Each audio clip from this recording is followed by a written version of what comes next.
where we're headed here, we're going to talk about, kind of the current state. So what's challenging today with sales prospecting, talk a little bit about gaining attention. I mean, obviously it's really important for us to be able to get bandwidth, get attention from our prospects these days, and some of the things that are working. And I think having a partner like Allego and being able to talk about both things that are happening internal within the business as well as within their clients, and then we'll share the same from a sales readiness group perspective.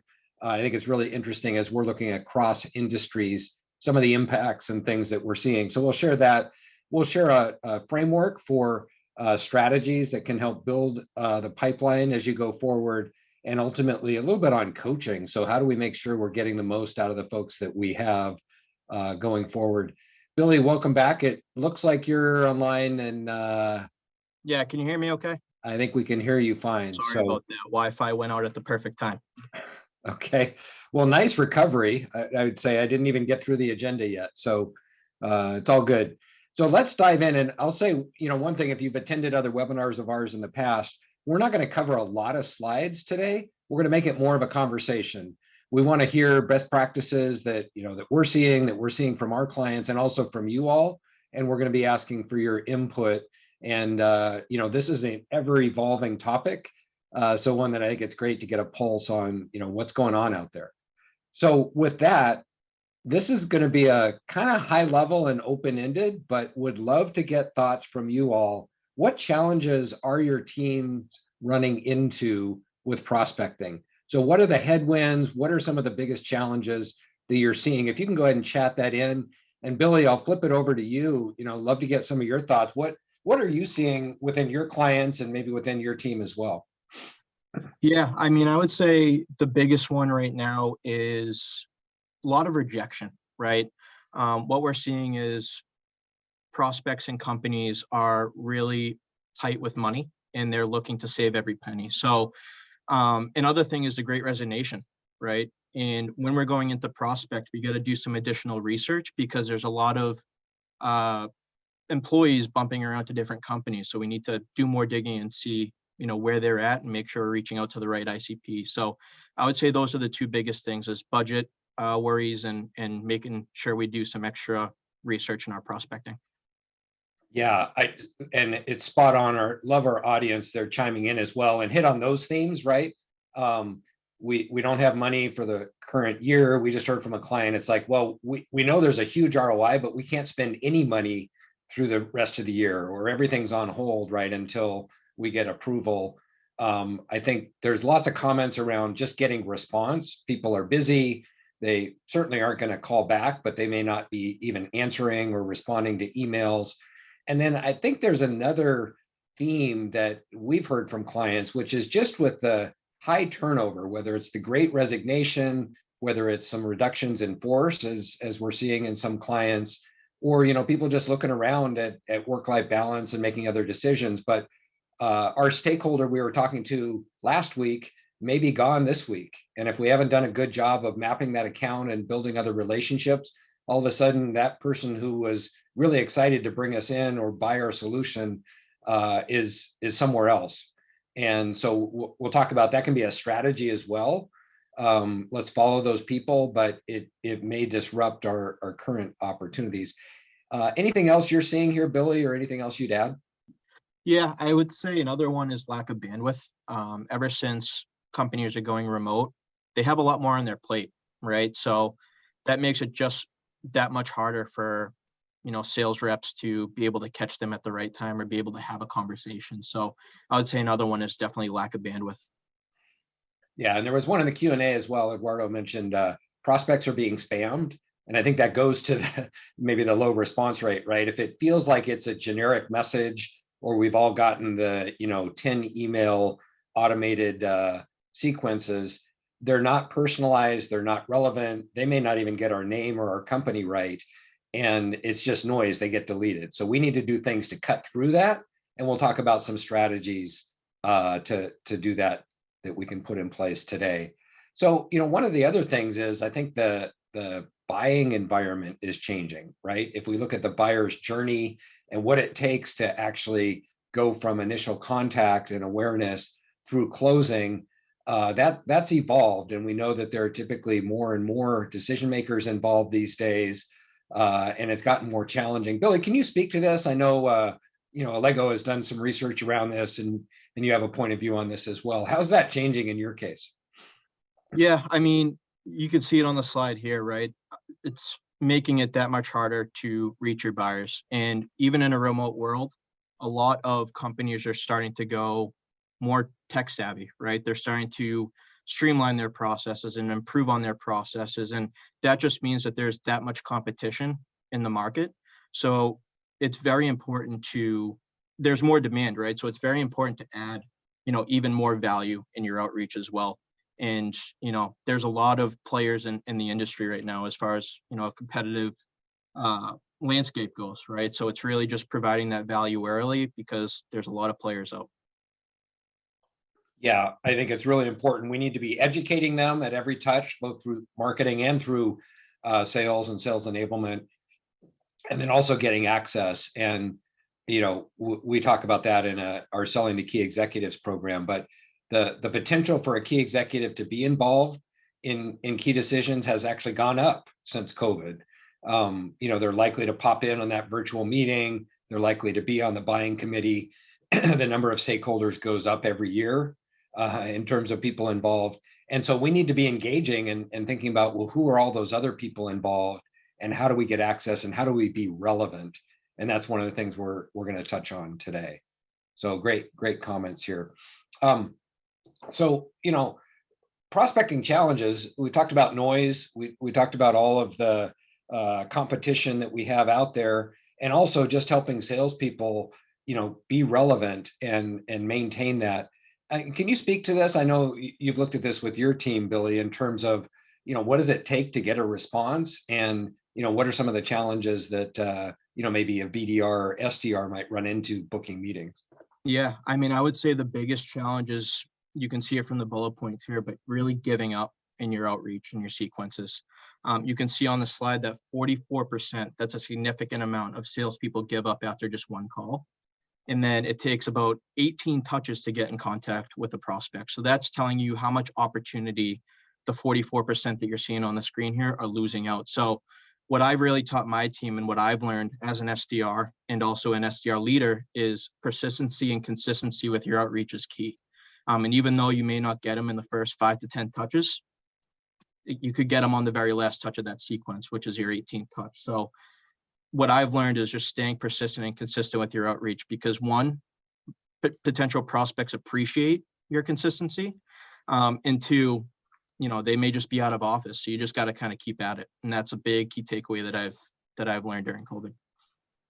Yeah. And one of the things we're working with our clients on as well, it used to be, it's 6 to 8 calls, right? That was kind of a standard metric, but a call, I won't say it's meaningless, but at least it's only one avenue.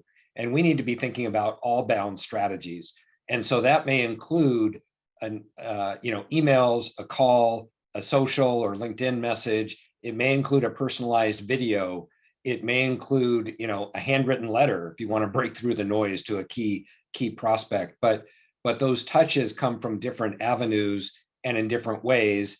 And there's no one magic bullet these days, but we need to be looking at doing that. But the overarching message that you'll hear throughout here is we need to be relevant and we need to be personalized. And I think that's what gets missed in a lot of these automated sequences is it's okay, we'll load it up and we'll launch it and hopefully we get a 1% response rate. And as a number of people pointed out, that's not working anymore because everybody's inundated.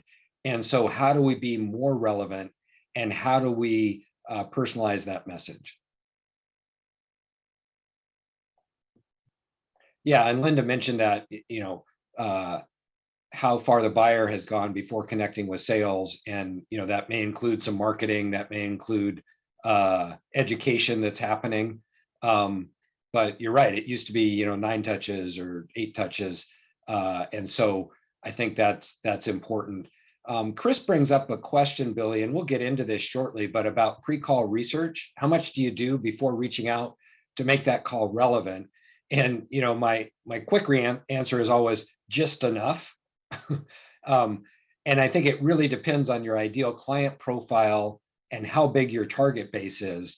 If Yep. I only have 20 key targets, I'm going to spend a lot of time researching and going to school and reading going to school on that prospect, reading their annual report and doing that. But even if I'm just targeting a specific industry, I need to do enough to be relevant and know, well, who are their competitors and what kind of messaging might resonate with this particular stakeholder. What do you tell your team in terms of, how much research to do, how much to personalize those outbound messages? Yeah, I mean, we try to personalize them and do as much research as we can now. We don't want to spend too much time on it because we have busy days and we need to, get those dials out. But you got to look for the important things, right? Kind of like what you had said. Who are the key competitors in the marketplace, the industry, right? Have they had any key business changes, right? Looking on LinkedIn, looking on their website. Do they have any key initiatives that we can potentially fit into with our solution? As I said before, are they still at the company? Have they moved on because of the great resignation? You'd be surprised at how many people that I've looked at in the past month on LinkedIn are no longer at the company that they were tied to in our CRM. So really just making sure you're looking for key things. And we're going to get into a lot of this later in the webinar, but also have they engaged with us in the past? Who have they engaged with as competitors in the past? So there's just a few key things that we're going to learn throughout this webinar that are really worth taking a look at. But I tell my team to try to do as much as possible so we're prepared in our outreach and we're providing the right types of value to fit that ICP. That's great. Yeah, and I always tell people when we go through the exercise of the prospecting funnel, right? Like how many outreach, how many touches does it take to generate interest, to book an appointment, to gather that opportunity to close that deal? And when they look at it and it's like, oh my God, it's like 8,000 contacts that I have to do in a year to hit my number. Say, well, you know how you change that number? Be more relevant, right? Narrow that funnel. So instead of this, what is it, pray and spray approach, but we're doing a much more targeted. So if I can do half the number of connections, but get twice the response rate, wow, now I'm working smarter, not harder. Obviously, people need to customize that for their own industry and their own product, but I think that's the relevant piece of, well, how can I be more relevant? And again, I'm a big fan of video. If video gets you a better response rate, if I take the time to send 5 videos every day, in addition to making my 20 or 40 calls, I might get a much more better response rate in it, using that in addition to the other tactics.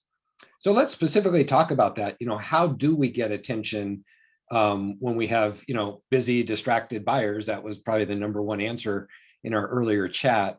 So we started to touch on those. Love to get other ideas. And, somebody had chimed in, David mentioned sending next day envelopes with a letter of recommendation from a competitor. I think the handwritten notes is super valuable. I think if it's a relevant, hey, I'm going to send you this book because I thought of you, or, here's something that you might be interested in. I think that's better, frankly, than, even sending them a Uber gift certificate or a free lunch, but being relevant to that particular situation. I just saw one on LinkedIn the other day where somebody, this was for recruiting, but sent their resume printed on a cake because the company was having a celebration. And so they sent this cake with the resume printed on it. I thought, okay, that's pretty creative. I don't know if it got the job or not, but I think that's really helpful. So, what else are you seeing? We're seeing some other responses, but how do you capture that prospect's interest, Billy? What are you telling your team? Yeah, I mean, I keep reverting back to value, right? But the biggest thing that prospects and companies are thinking about when it comes to them being reached out to is what's in it for them. And what I've learned is the more you make it about you and your outreach, the less engaged they're going to be because they only care about what's going to be helping them. So if you can really hammer and focus on, how are we going to help you specifically in the gaps that you're dealing with, they're going to be just that much more engaged. So, I've seen on other various sites that it takes about 7 seconds to get the prospect's attention and add value until you lose them. So it's what I call, so what's in it for me? And that's really something that I'm working on with my team right now is hammer on how we are going to help the prospect, not what we do as a product. Absolutely. So making it valuable, right? We got to provide that insight or pique their interest. And some of the other tactics that people might take. There was a question here about, well, in the world of remote, I think this is Jamie's point. How do you get personal, or how do you send it, right? And I think that's a challenge, right? They're probably not going to give up their personal address. It might be a little bit creepy too if you track them down and send them something at their home, and you're like, well, you haven't really earned the right to do that yet. So, in the case where they are at corporate, you can send that. That's great. Or, what can we do virtually? So maybe that is just sending them some relevant content, or, an ebook or something that doesn't have to show up there. I think that's important. There was another question I was going to talk about. We'll get to on prospect, but in terms of being relevant and doing the research. Sorry, the question of, well, if it's privately held, how do you do that research?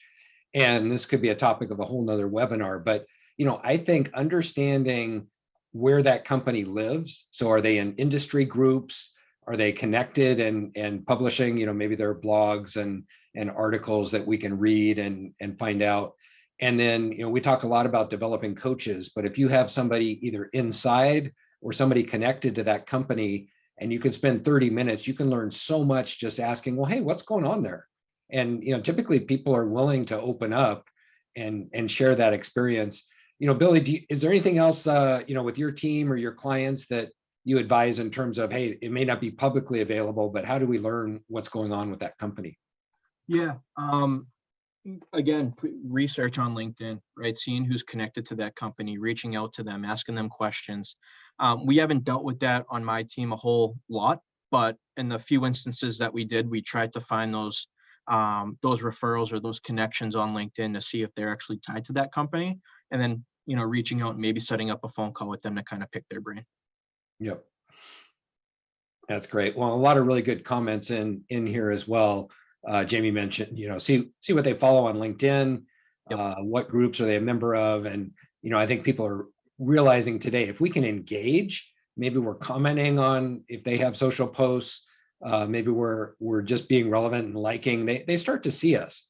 And so they're more likely to probably respond to that email or video if we've actually engaged them online or we've connected with them. So different ways to look at that. So we need to be relevant. And one of the things on research I just want to touch on, we cover this in our Selling to Key Executives program, but I think it's still relevant. Again, you'll have to decide how many prospects and how much time do you have, but it's not just, oh, we want to personalize it with their name and their company or their role. I mean, I get inbound inquiries all the time related to the Sales Enablement Society, because I was part of starting the Seattle chapter and it's on my LinkedIn. I don't have anything to do with buying decisions, but it's like, hey, Ray, as a leader in the Sales Enablement Society. So obviously they're not taking the time to even understand what my role is or how that might be relevant. But when we're doing our research, I think we really need to think, what industry are they playing in and what's going on in that industry? Are they cutting cost? Are they having staff shortages? Are they having high turnover? Is it private equity funded? So what are the trends that are going on in this pest analysis, right? Political, economic, social, technological. Even in 15 minutes, you can learn a lot. And especially if you're targeting the same segments and the same industries, you can find a lot of those talk tracks about what's going on within the company that might be relevant, that we can make the connection. And what do we know about that individual that we're targeting? And I think we can do that very quickly, but in a way that then our outbound message includes just one or two of those tidbits and say, hey, I noticed that you're expanding in Asia. I noticed that you're growing your sales team. I noticed this. I have an idea, or I'd like to share how we help somebody else in your situation. That's going to rise to the top of the, oh, that's interesting. I might take that meeting. Anything you'd add to this, Billy? Yeah, exactly what you had said. And I also wanted to chime in because one of the touches that we've been doing quite often is video prospecting. So it's also not what value you find or what research you find, but it's how you deliver it to the prospect. And what's been excellent for us in booking us a lot of meetings is that video prospecting, sending them maybe a 30 to 45-second quick video on what you learned about them and what the value is that you're bringing to them. that's going to make you stand out from the competition, because I'm seeing a lot of SDR organizations starting to use video prospecting, and just makes you stand out that much more. So it's just something I wanted to add to that, Ray. Absolutely. I think it's a key piece. It's, again, not the magic bullet, but it's another tool that you can use, especially if you can make it relevant. You have to keep those less than a minute, probably less than 45 seconds. Highlight, why they should watch it in the email that you send it with, and then give them a couple of things to pique their interest. Hey, the reason I'm reaching out is I wanted to share this insight. I wanted to share this case study. I wanted to talk about how we could improve X, Y, and Z, right? We got to get their interest. And doing our research is going to allow us to do that. Some good comments about using, Google News, following that company, digging in, the discussion boards, Glassdoor. There are a lot of different ways we can do that. And then if we can, asking people that may know that company, or building those coaches as well. That's great. Okay, so yeah, let's keep going. And I know we've got a lot to cover here, but Karen mentioned, and just before we go on, Billy, I mean, you may have some stats from Allego, but the click rate and response rate on video, and I don't know if you've captured that, or even anecdotally, if you have any. I know for us, it's remarkably high if it's done well, and especially the number of times where people say, "Hey, thanks for personalizing that," or "That was really valuable." But personally, I don't think we should use it as a cold first outreach technique. I think we should do it after we've maybe sent some information, maybe they've engaged, and then we also use it with key executives to say, hey, the reason I'm reaching out to you is we already talked to your team, so you have a higher level message to include. Any other thoughts on that, Billy? Yeah, I agree with that. And I will tell you, since we started doing video prospecting, our email reply rate skyrocketed. I think before, and I'm just using a couple of examples from a couple months, but before one of the months, our email reply rate was like 3.5%. And we were like, okay, where can we pivot? Where can we stand out from the competition? And we started using our video capabilities within Allego to be able to send out those videos. And like you said, Ray, not at the beginning of the sequence, but after we send some information and provide some value as to why we're reaching out, maybe mid-sequence, maybe your 6th or 7th touch. And we saw our email reply rates skyrocket to about 8-9%. So right there, that shows, how valuable video prospecting actually is, but it's also important on when throughout the sequence you do that, because we want to make sure you're providing as much value as possible early on. Yeah, it's a great call out, and I think we're seeing very similar things. I don't have specific metrics, but very, very high response if used correctly. So we'll continue on here, and want to talk about strategies to build pipeline. So we know we have to gain their attention. We know we want them to open, to engage, to kind of think about that. But the next question is really, well, who do we go after in these days? So we can't boil the ocean, so to speak, right? We can't go after everyone. And if we're trying to narrow that funnel of getting better response rate, the better job we do of going after those who are likely to convert, the better our conversion is going to be at the end of the day, right? The better our contact to meeting to opportunity to close ratio will be. And so we want to look at that as part of our strategy. So we came up with and wanted to talk about really 3 plays or 3 categories that you can think about for engaging. So instead of, and sometimes I think especially BDRs and SDRs, or even account executives, if they're generating some of their own meetings, they're like, well, I don't even know where to start, or it's just overwhelming. But I think at a high level, we want to talk about, how can we expand our existing accounts? So selling to those that we've already sold to, they bought from us in the past, re-engaging. So going back through, where did we lose, or opportunities that went dormant. We know that, a large percentage of opportunities end in no decision. So maybe the timing wasn't right, or they didn't get budget, but there's probably still a need there. So can we go back to those? And then new plays, right? So how do we actually focus on our ideal client profile? How do we understand what's going on with those accounts, so we can activate those target accounts as well? So Billy, I'd love to hear, how are you responding to this within, your clients, and also with the clients, or within your team and within your clients as well. Yeah, I mean, you got to get strategic in, the days of remote work, right? And I would say there's four key main areas in which we or what we do, right, to really build that pipeline. And first one is being able to circle back on deals that closed, right, that you were engaged in the past, different opportunities that you were engaged in that didn't buy. And the very first thing that you want to do is see why. Was it budget? Did they go with a competitor?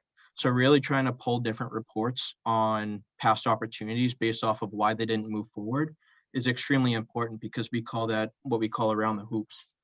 So that's one thing. Second thing is when you're using your engagement tool like Salesloft or Outreach, pulling different reports based off of some of your call dispositions. Were they interested? Or did they say call me in 6 months? Or did they say I'm using a competitor? To be able to kind of circle back on them as well. I would also say, as an SDR, what made me really successful is doing my own email blast campaigns, where I pull a different list of potential prospects and blast out emails, really to build that pipeline and get my name out there and build those relationships. And if they're not interested, at least we get a quick note to make sure we're not, continuing to waste time. And then, like you said earlier, Ray, the importance of staying consistent with your outbound outreach as well. Because if that can remain consistent, aside from inbound, you're gonna build that much more pipeline. So that's been my main focus with my team, is just getting creative with certain reports and engagement that we've had in the past with them if they didn't move forward with us. Yeah, it's always fascinating when we go through it with our team and look at, who have we engaged with over the last, say, 18, 24 months? What were the opportunities that we felt like were really exciting and emerging, and then died out, right? Or, like we talked about, maybe the sponsor left and they said, oh, we can't do anything until there's a new chief sales officer or a new CRO or VP of sales, whatever that looks like. There was a question about sales readiness group, and I apologize, we didn't want to turn it into a commercial, but I will clarify. So we're a sales and sales management training company. So we provide different workshops and different programs to help enable and improve the performance of sales teams. So when I talk about selling to key executives or prospecting training or sales coaching training, right? That's our target market, just so you know where we're coming from. And then Allego and as a partner, providing the tools and the sales enablement technology to be able to support that. So there was a question, Billy, and maybe you want to touch on it, on video prospecting. Can you talk about how you're leveraging tools to do that, and kind of what Allego's play is there? Yeah. So we're actually able to do that. That's one of the capabilities of Allego, is to be able to create different types of videos, whether that's you having a PowerPoint in the background, or your background is a specific white paper, or even their LinkedIn profile is something that we've been doing a lot, surprisingly enough, and it's been, a big benefit. But we use Allego. In the past, I've used Vidyard as well, which is a great tool for video prospecting. But those are the two main platforms that I've used for video prospecting in my SDR days and what my team uses now. Yeah, that's great. And there are definitely multiple, different programs out there. Love that Allego is kind of embedded into the overall platform. Vidyard gives you, the ability to just do those succinct emails. And I'd say whatever tool you're looking at, make sure you can embed it in an email without it getting scraped, on the firewall, without it blowing up the message because the attachment's too big, and to be able to make sure you personalize the outbound. So, it's not like you're just attaching an MP4 and say, hey, watch this. You need to make sure there's a reason for them to actually click on it and wind it.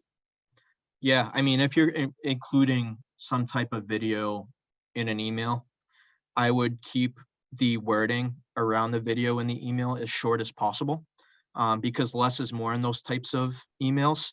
So just maybe adding a sentence or two about some of the value that video is bringing, and then having maybe a call to action after that. But less is more in those types of emails, from what I have learned too, Ray. I think that's a really good point. Absolutely. So, we talked about expanding your existing accounts. What can we sell to them? Re-engaging with old opportunities. Maybe they're coming back to life. And then, new plays for targeting So looking at what our ideal clients, where do they live, who else can we go after? And the one thing that I see emerging that I think is really important to pay attention to is just tracking where people are going, and that the idea of signals, right? What are those signals that tell you, oh yeah, this person has moved on? LinkedIn can do a good job, even if we go in and say, okay, well, who are all our first level contacts and who are our clients, and we can see when they leave, or hopefully we're connected to them, so maybe we're getting those announcements. But we know within that first 90 days, if they're an executive, they're going to be assessing the situation, and then they're probably going to be making some changes. So if we can follow those contacts or find a way to reach out to those that we've done business before that now are at a target company, we've now significantly, especially with the turnover these days, we have a new basis for going after those accounts, and maybe a warm entry, right, if we've worked with them in the past. So I think looking at creative ways to develop new plays is really important. Any other thoughts on that before we move on? Nope, nailed it on the head. All It's right. great stuff. Yeah, so again, we'll just take one other interaction from the group here, but I'm learning, I always learn from our audience, and there've been some great thoughts. I'm curious if you're running other plays, right? What are some other things you're doing to find prospects to go after, or where you're having good response rates? Obviously, you don't have to provide all your secret sauce, but I'm curious, if people are finding other ways to do that. Jim mentioned or had a question just while we're having people respond if they have thoughts about webinars, similar to this. Are they an effective strategy? And I will say, for us, and I think Allego as well, but you can comment, Billy, this is a great way of nurturing those relationships, of making connections. Certainly we get new prospects from those, but I wouldn't say we do it just to close business. We do it to educate, to share, some of the current thoughts that are out there. And oftentimes it may be a year from now that somebody comes back and said, oh yeah, I attended your webinar, or I really appreciated what you said. Now they have an opportunity. So I don't think you can do it and say, oh, this is going to fill our pipeline for next 90 days. But it's a longer term view. I don't know. Would you agree with that as well, Billy? Yes, right, definitely. Building that network and providing that value of how they can be successful, as opposed to, just you closing business on their end, right, is huge. So yeah, I would say from a long-term effect, it's extremely helpful, because, it gives them more resources to leverage, in the future if they need us.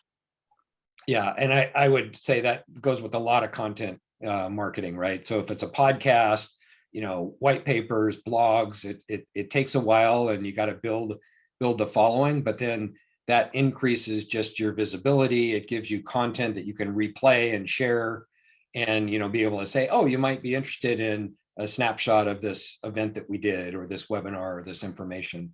So it allows you to have another arrow in your quiver. Great. All right. Well, really appreciate everybody's response there. So the last area we wanted to cover was just around the coaching aspect. And so, if we think about, we're doing some things to get their interest, doing our research, making it relevant, personalizing it. We're thinking about who we're going after. So targeting those strategies based on our ideal client profile and our past customers, maybe current ones who have died out, or new ones we're going after.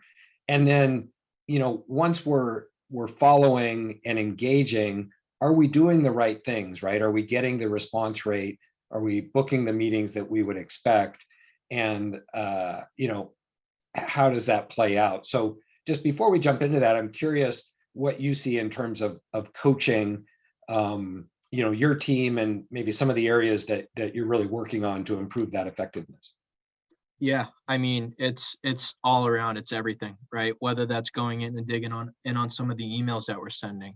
Are they too long? Is there enough value? Are we giving right offers, meaning, are we providing resources, use cases, customer stories, webinars that they can kind of leverage? So I would say those are the biggest ones. And then, aside from just digging into emails, who are your top performers on the team, and what are they saying on the phones to make them successful, right? Where are the gaps with some of your lower level performers as well? So coaching all around, Ray, I think is extremely important. Even as deep as, like, hey, what are we sending out for personalized videos? So I would say all around, Ray, coaching is the most important piece, I would say, in this whole webinar. I completely agree. And deciding, what are we coaching on? And so it's something when we talk about doing some sort of skill assessment or being able to observe and say, okay, well, let's work on these one or two skills, right? So maybe it is the way you're doing videos, maybe it's your writing, right? Maybe we need to tighten up and improve the scripts and the emails we're sending. Maybe it's once we get them connected, we need to listen to those call recordings or join them live, shadow them, and give them feedback. But I think for our own teams, we need to identify what 2 or 3 things are going to make a big difference. What challenges are they running into? And then how do we help them? Shine a spotlight on that and start to provide some coaching. So really good point. And I think we see this, right? That reps end up, one, maybe they're not putting in the volume, and so I think that's a challenge. So they're not making the effort. So maybe they're skilled, but we talk about skill and will. They're skilled, but there's something getting in the way. They're just not picking up the phone. So we need to set that expectation. We probably need to monitor those metrics, right? We need to have some coaching conversations around why isn't that happening? Maybe they're not leveraging data. So they don't know their own batting average for conversion rates. They don't know that, hey, if at my current rate, if I don't make 40 calls a day, I'm not going to book the meetings I need to generate the opportunities to hit my number. So in that case, you're using hope as a strategy, right? And I'm sure everybody's heard that. That's probably not going to get you there. Like, oh, I just hope that I'm going to get a bluebird. But are they being realistic with their own data and with the averages that they're looking at? Maybe they're not going after the ICP or the clients that they need to. They're not tailoring the message, as we mentioned, to key stakeholders. So I think these are some of the things we've seen from our clients and our team. Anything else you'd add to this list, Billy? Yeah, just to touch on some of the bullet points, right? Even the first one, not making the effort. And that's more so self-development, not self-reflecting. Where are my gaps? Where can I be better? Let's listen to some of my past calls to see, what I missed on and what opportunities I can add in for the next time. Digging into the own data. If you're an SDR, if you're a sales rep, if you are an SDR leader, this is something that I would highly recommend, and something I'll give you some secrets of success, but something that I highly recommend is really dig into how many calls did that rep make last month? How many connections did they, or how many people did they get on the phone last month? And how many meetings did they schedule last month? So that you can do the backwards math. And so that rep is set up for success by knowing their batting average and by knowing what they need to do for activity based off of the current trends to be successful. A lot of reps don't realize that they're not, or that they're reaching out to the wrong people, right? So really digging into who they're reaching out to. And then this goes back to more so, Ray, our pre-call research, but making sure we're tailoring the right messaging based off of the persona that we're reaching out to. These are all really good points. Yeah, and really great, and a whole nother topic around understanding those conversion rates and understanding their own metrics. But I think it's the way of using data to provide insights to have a better conversation. But it's hard to argue. It's like, okay, well, if we know that for every 8 calls you're going to book 1 meeting, if you're not making those calls, then how are you going to get to the number of meetings? And if you know that 1 out of every 4 meetings turns into an opportunity, then you can do the math. But whatever that conversion rate is for that individual. And then Stephen brings up a really important point, the idea of email versus phone, different tactics that you can use. And I will say there's no one method that's going to be most effective. And I think, in traditional days, it was all about call volume. You got to make your 80 calls and then you're going to convert. But now people are probably more likely to respond to your email, but that doesn't mean that making the call isn't valuable, and even leaving an occasional voicemail in your sequence so they remember who you are. But in the voicemail, don't expect them to call you back. You're just saying, hey, by the way, I sent you an email you might want to take a look at, or here's why you should take a look at it. So they're more likely to probably respond after hours or when they actually think of it than picking up the phone and calling you back. So I think it's an all-bound approach that's going to be most successful. We need to look into the data, see what's working, and then provide them feedback and coaching. And so on the coaching front, I think this is a fantastic opportunity now where you don't have to spend the day riding along, in the traditional sense, and observing every sales call. You can do that using call recording. You can do it after the fact, and maybe you both listen to the recording and then provide feedback, or you can jump on that virtual meeting with them and see how it's going. I still love riding along or being there in person if you can. But that may not even be happening these days if you're meeting with your customers virtually. But can you talk about that and how you leverage Allego and what that looks like in terms of using the tools and technology to help inform the coaching conversation?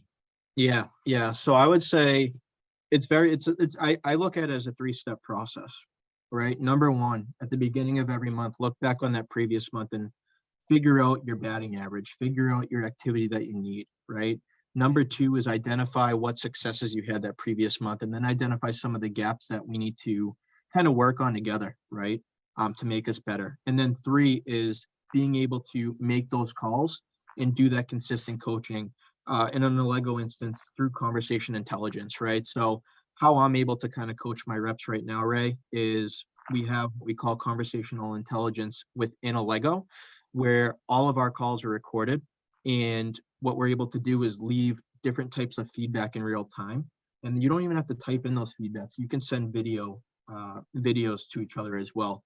And then the most important thing is after you give that feedback throughout the call, we have what we call scorecards available to us, where we can identify the 5 different parts of that call, dissect each part, and then you'll get a score at the end, so that over time, leaders and coaches will be able to detect development and performance as time goes on to make sure that rep is coachable. So that's really how we're using Allego for that. And the other good thing there is with the AI, it's able to detect filler words. It's able to detect certain types of wording so that you can incorporate that into your day-to-day call. So it's very AI driven, but it helps us coaches and leaders give that consistent feedback to detect those gaps and to remain consistent with filling in those gaps as well. Absolutely. And I think the opportunity it provides is a level playing field, right? It's not our opinion or our judgment of, oh, this was good or bad, but we go back and say, well, let's just play that back, or let's look at that those 5 minutes in the call recording and have a conversation. Now, and in our coaching training, we talk a lot about that in terms of getting them to self-reflect and getting their input, right? What did you like about that? What went right on the call?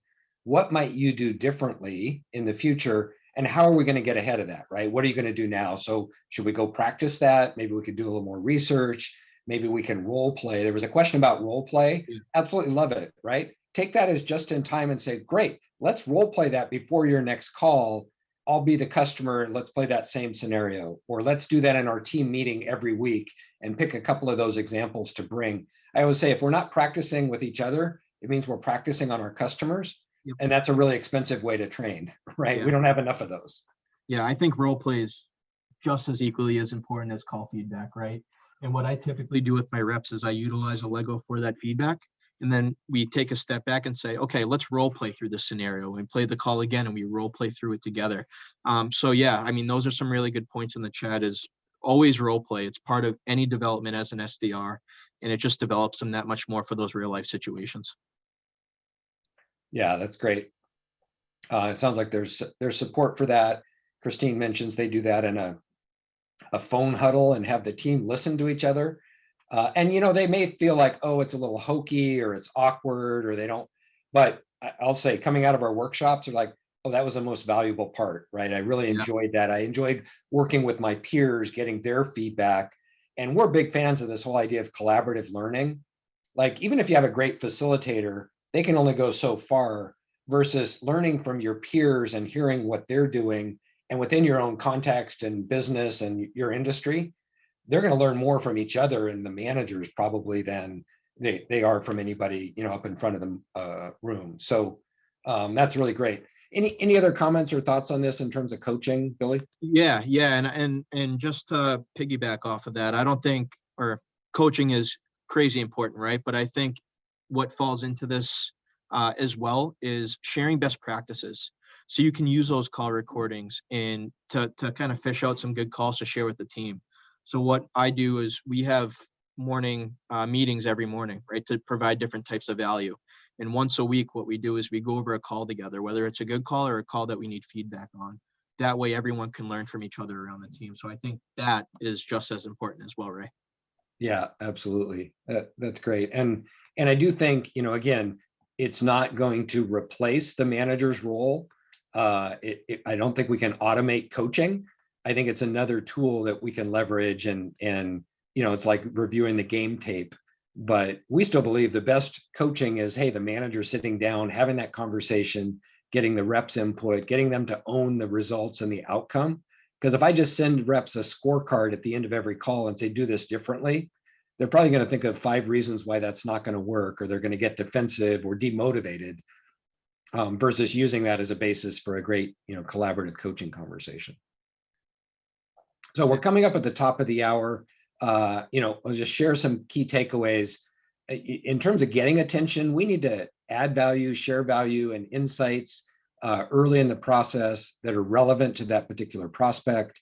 We need to think about ways to build pipeline, leveraging our existing clients, those that we've engaged with in the past, or new plays going outbound to those who might be, great targets given today's environment.